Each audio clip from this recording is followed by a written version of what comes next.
is the final week of an exhibit at the Minneapolis Institute of Art, just south of downtown. It's called American Gothic. Gordon Parks and Ella Watson showcases the work of Gordon Parks, first black photographer hired by Life magazine. Now, his great niece is Robin Hickman Winfield, and she calls Minnesota home, and she's keeping his spirit alive. She joins us in studio this morning, along with DeMarjay Robinson, a student who worked with Robin on a TV documentary about the exhibit in Minneapolis. Hi, you two. Thanks for being here. Thank you for having us. Talk to us a little bit about Gordon Parks. Let's start there, Robin. All I can say is he groomed me since I was a little girl. I miss my great uncle, Renaissance man, humanitarian. But I would say most of all, Uncle Gordon actually is smiling because he wanted this. He wanted young people to walk in his footsteps. And so it's been an honor to, with family members and community members, to just walk young people like DeMarjay, Don't Believe the Hype crew members in his footsteps, because this is what he would have wanted to happen. Did you know how big your great uncle was? Because he died in 2006. So, I mean, you were a little girl. Did you know how big he was, or did you just kind of gain the significance later in life as, I'm just trying to understand, like, did you feel his greatness, even as a little girl knowing him? I think I did. Yeah. I did. I think our family did, but I was so fortunate to just walk with him, you know, since I was young. I knew it, and then, you know, going to college, I went to Howard, but he kind of embraced me. I say he was my great uncle, but I was his protege. I fell in love with what he did at a young age. I started very young, loving the power of media making, and so he kind of took me under his wings, you know, and, you know, I would go up from DC up to New York and just kind of learn at his feet. And I took it on at college at Howard, and, you know, and just, you know, and ended up being a producer on an HBO documentary of his life while he was living. So that was something. If he wasn't happy, I got that call. So, but he groomed me, but he taught me to not only not fall in love with going into the field, but how to do it, how to build relationships with your subject matter. So to walk with him and learn from him, but to also, you know, groom young people to do it as well. And so that's what I think is most important, to just kind of share and bring others along. I'm sure he would, at least from what I can tell, the way you've described him, be very happy to have a young man like DeMarjay involved in sort of the next generation of multimedia and taking things from where he started with Life magazine.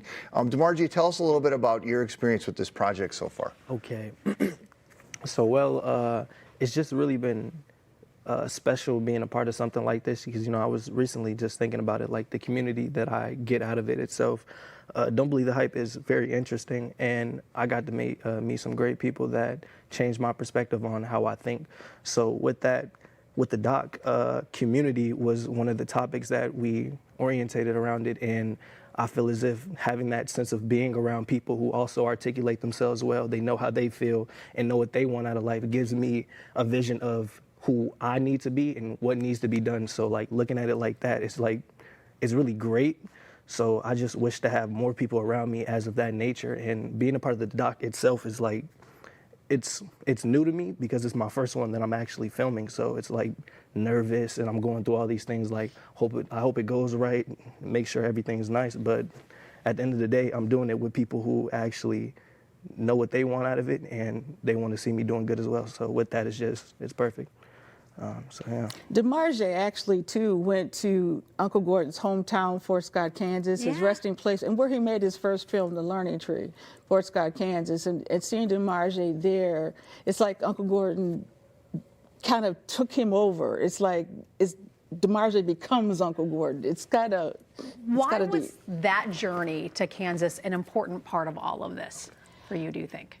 I think whenever I have opportunities for, you know, this is the Don't Believe the Hype crew, the students at Gordon Parks High School, where I teach with my cousin Anura, it's to just kind of immerse young people in his footsteps. Uncle Gordon was a young black man here in St. Paul, homeless, fighting violence, racism, poverty, and where he often talks about shooting my camera proved to be more powerful than shooting a gun. So to have the young people at MIA experiencing his work, American Gothic, but to be inspired by those photographs is, again, what he would have wanted to happen. And so every opportunity we have to do that, to see the young people walk into TPT every week, taking their rightful place behind the camera, that's what he would have wanted to see happen. It's very important, especially for such a time as this, to have the VOP mentors, Vision of Possibility mentors, the producer director of the documentary, Abdi, who worked with them on the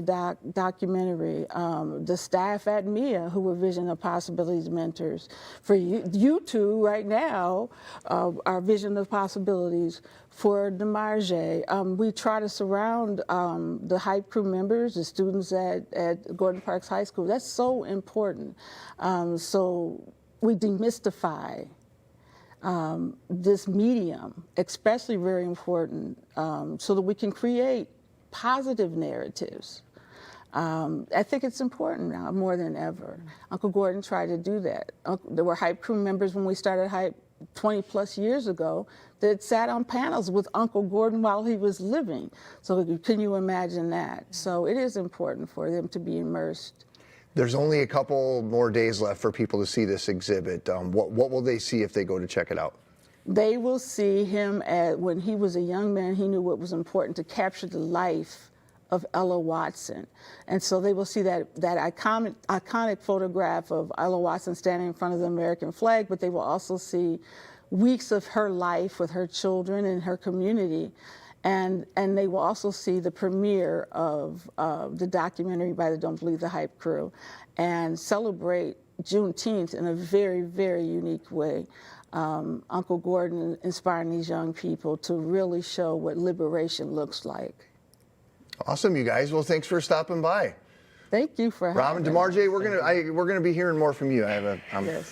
gonna make a bold Very well gonna make a spoken. bold prediction right now. So thank you guys both for you so stopping much. by. Thank you, Robin. The American Gothic Gordon Parks and Ella Watson exhibit is open through Sunday, June 23rd. So I got some time yet. It's at the Minneapolis Institute of Art, or MIA. We'll post a link to that and to see episodes of Don't Believe the Hype on MinnesotaLive.com.